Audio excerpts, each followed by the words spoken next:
We don't know if there are infinitely many of these or not.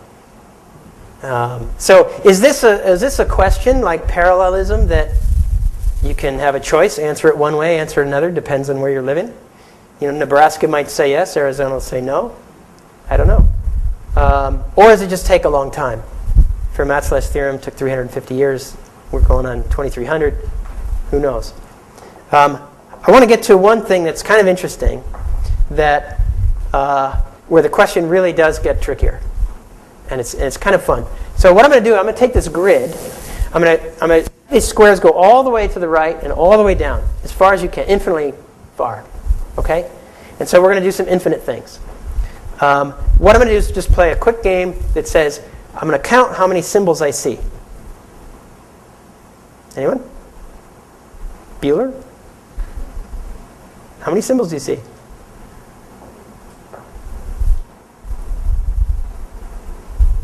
0. 0. Well, I guess we shouldn't be counting that. Sorry. So there's no symbols in the grid. Okay? So I'm going to put a 0 there to say that's the number I counted. Right? Now I see one symbol, so I'll put a 1 down. Now I see 2 symbols, so I'll put a 2 down. Right? Simple little game. Do that forever. Okay? Like I said, we can do infinitely many things. Like I can go from here to there, I think. Zeno says I couldn't, but let me try. I have to go from here to there. I have to get halfway first. But then from there to the remaining another halfway. And, well, you can't do infinitely many things, is what Zeno said. But, of course, I'm walking across the stage, so I think he's wrong. So we've just done infinitely many things. And you want to count how many symbols there are. Infinite means. So we need a new symbol for infinite. And I'll use omega for this. Okay?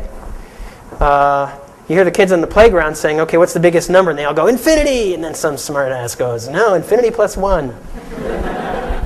Right? Well, there's infinity plus 1.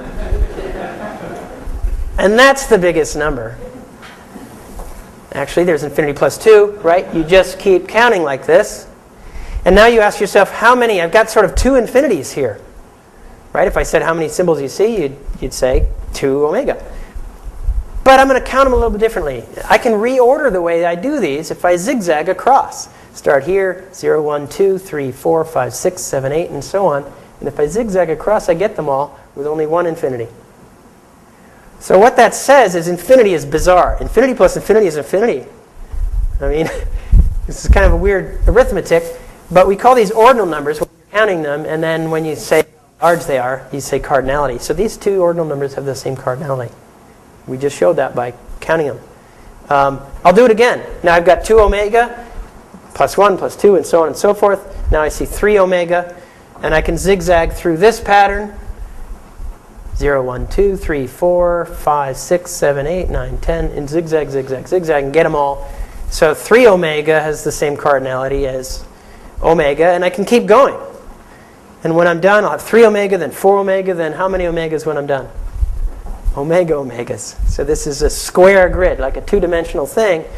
And I can count these as well, without missing any of them in just omega steps. So even omega squared has the same cardinality as omega.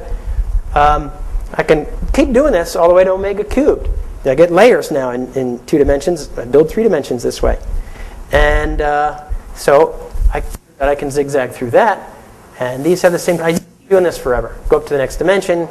I'll have dimension 3, dimension 4, until eventually I do that infinitely often. I'll have dimension omega. Okay? And problem occurs.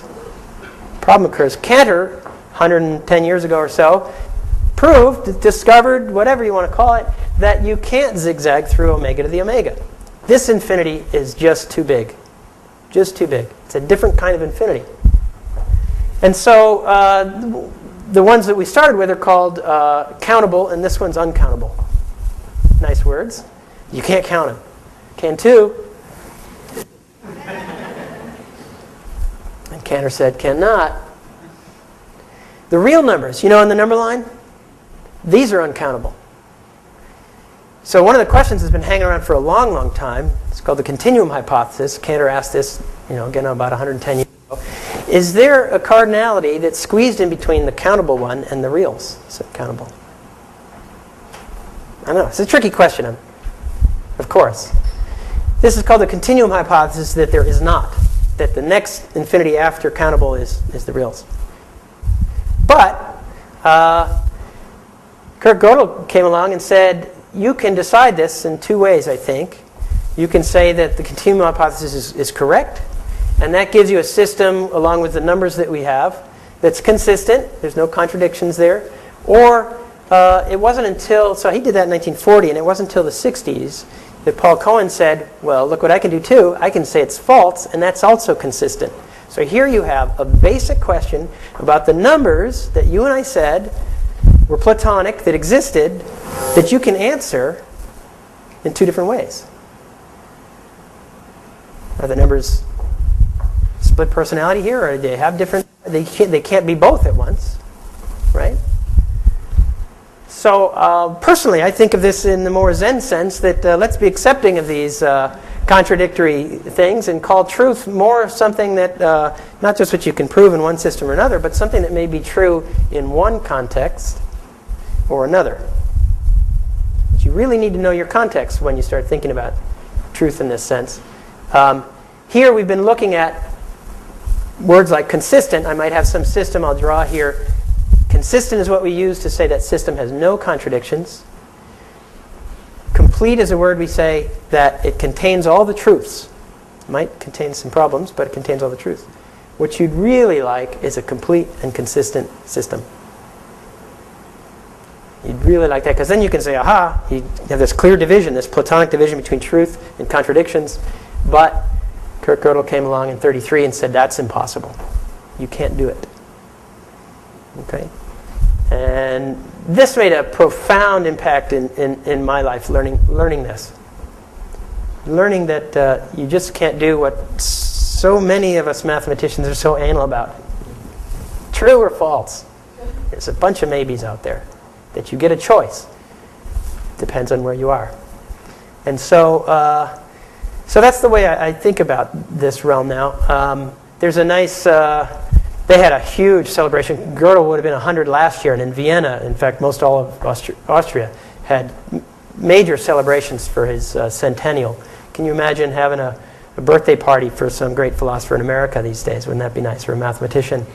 I don't think that's going to happen. But anyway, what's interesting, I see professors from logics, mathematics, philosophy, physics, cosmology, theology. Where do you ever see these people in a room? You can't even make a joke out of this. There's too many of them. Right? It's supposed to be a logician, a mathematician, a philosopher walk into a bar. Forget all these other people. You can't do it. You might know this one where the engineer and physicist and mathematician sit down there in a park, have some lunch on a park bench, and nothing's going on. They're across the street, there's a house. There's just nothing going on. Finally, two people go in. Okay, big deal. That happens every day. They sit around, they eat some more, talk some more, and suddenly three people walk out. And the engineer says, something's fishy here. This is impossible. That can't happen. And the physicist tries to assure him, no, this is just experimental error.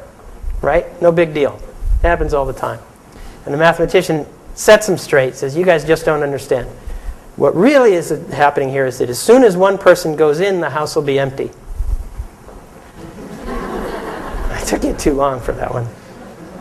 So that's mathematicians. But so I want to finish really, with a final exam.